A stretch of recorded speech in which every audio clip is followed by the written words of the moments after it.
Now, every day, the global north dumps tons and tons of second-hand clothes on the African continent. But that may be about to change due to a groundbreaking move in the Netherlands, where from the start of July, clothing manufacturers are responsible for collecting, recycling, or disposing of discarded clothes. This initiative is set to expand throughout the European Union. In a moment, we'll talk to an activist from Ghana who wants Europe to do even more, as his country is choking on waste clothes. But first, let's take you to Kenya, where the EU's planned move has traders very worried. DW's Felix Marenga tells us more. This is Nairobi's Gikomba Market. It's the city's center for trade in second-hand clothes, which local people call mitumba. This is where traders buy their wares. Peter has been in this business for more than 30 years. I started here as a young person. I got married, bought parcels of land and built my own house. I don't live with my parents. I've also been able to pay school fees for my kids from this same trade. The business has been good to me. Research carried out jointly by the Mitumba Consortium Association of Kenya and the Institute of Economic Affairs suggests more than 91% of Kenyan households bought second-hand clothes in 2019. People prefer second-hand clothes because it is very cheap. That is what they can afford than new clothes. They are very unique. I got this, actually, it's a coincidence because I got this from Mtumba. And actually, I haven't seen anyone around this CBD with the same jacket as mine. They are very durable. First of all, they're very durable. When you get new clothes, when you wash them, they often fade. But with second-hand clothes, you can keep washing them and they last for longer. The second-hand clothing industry here in Kenya employs about 2 million people. Traders admit that a significant proportion of their imports ends up being wasted, but prefer cheaper imported clothes to locally produced fabric. Local clothing producers say they struggle to compete.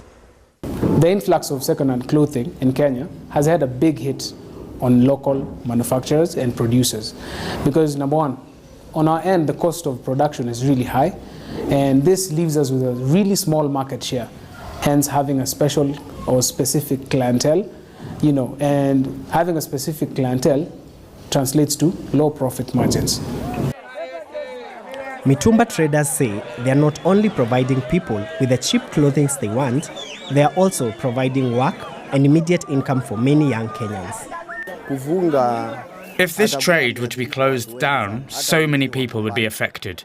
Those nearby and those who are far away, because we supply to people all over the country. A ban on this Mitumba business would simply create thugs, because even if you were to offer these people work in industries, they wouldn't agree. They're used to this lifestyle. And that lifestyle works for wholesalers like Peter, the traders he sells to, and their customers for now. Now, while traders of second-hand clothing are concerned about the survival of their business, activists are also worried about the impact on the environment. In Ghana, for example, dozens of full sea containers with discarded clothing arrive every week. While some locals are trying to fight against this environmental catastrophe, their actions alone are not enough. Okay. Beautiful. The latest collection from David Boyedo designs made from second-hand clothing.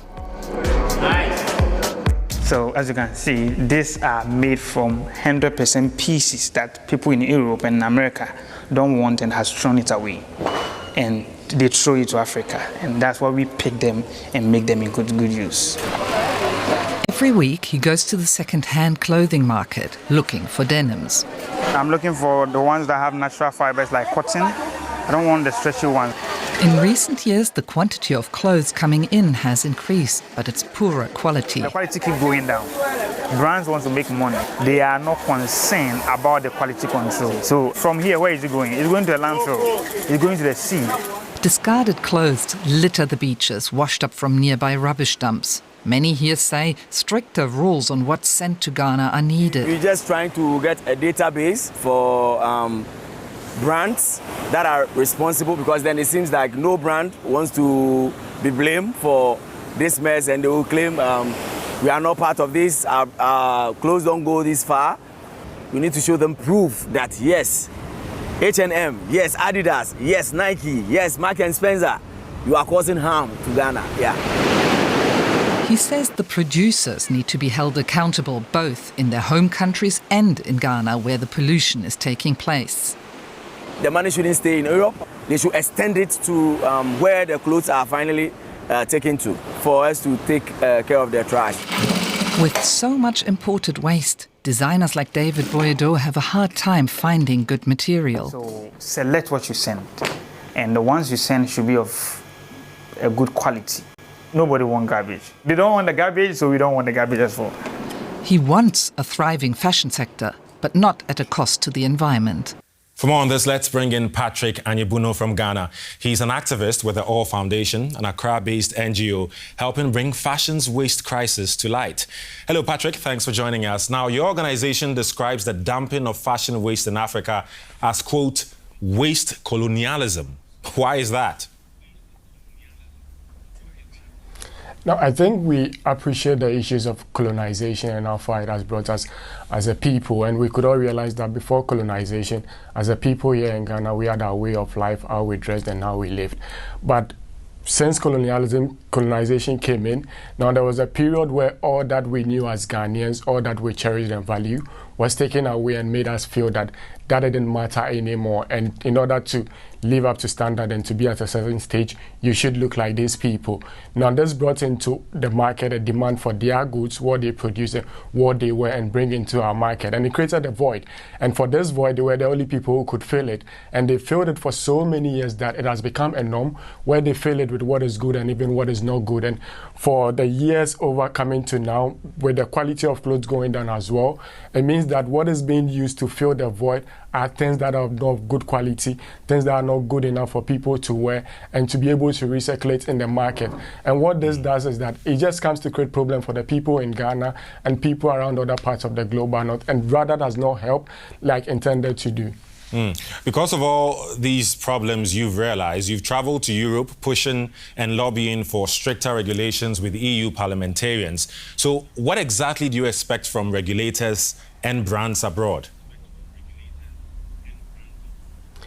Now, what we are saying is that the EU itself acknowledges that it has a challenge handling textile waste. Now, they know themselves that they do not have the resources, they do not have the energy, the capacity to be able to handle some of these things. Because if they are going to invest all the taxes they collect, all the monies they make into handling some of these things, they are going to lose sight of other priorities in the country, like health, education, potable water, and the rest. And that is the same issues we are talking about here, that see, if you do not have the capacity to handle that at such great countries as you are, the resources, if you've been able to accumulate it all of these years, how do you expect countries like Ghana to be able to handle some of these challenges? Like this, so far-fetched and cannot be possible because you are making more taxes than we are even making over here. And you don't expect us, who do not even have proper structures as at now, to invest all our resources into handling a problem that isn't created or generated by us. So what we are asking for is that, as you have acknowledged these problems yourself, you are setting in policies to be able to handle the problem within your confines and your continent. You should acknowledge as well that the problem doesn't end at your doorstep. It extends to the doorsteps of other people. So if you are putting in efforts to handle or tackle this problem, it shouldn't end at your doorstep as well. It should extend to the doorstep of every other person who goes through this cycle where clothes are, produced and ends up where the life cycle ends up in these countries. Because you cannot set policies to tackle a problem that starts from your place and ends up elsewhere. The solutions to start from you as you are doing and end up where the problem ends as well. Okay, I mean, talking about solutions, you seem to be putting a lot of the responsibility on Europe.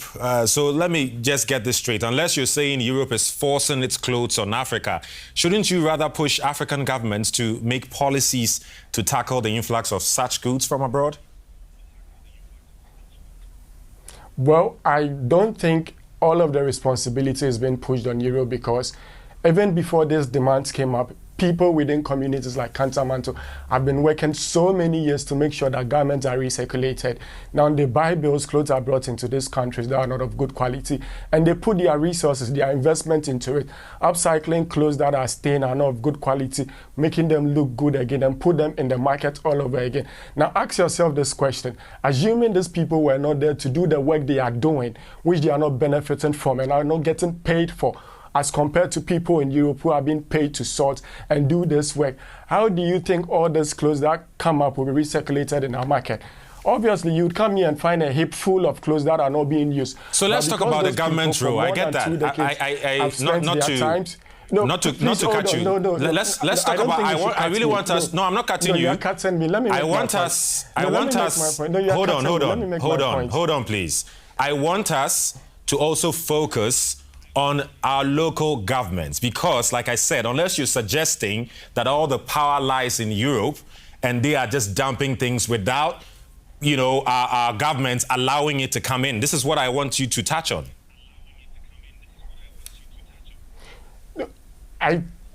The point is, as I was saying, now it's an issue of resources, and that's one thing we shouldn't lose sight of.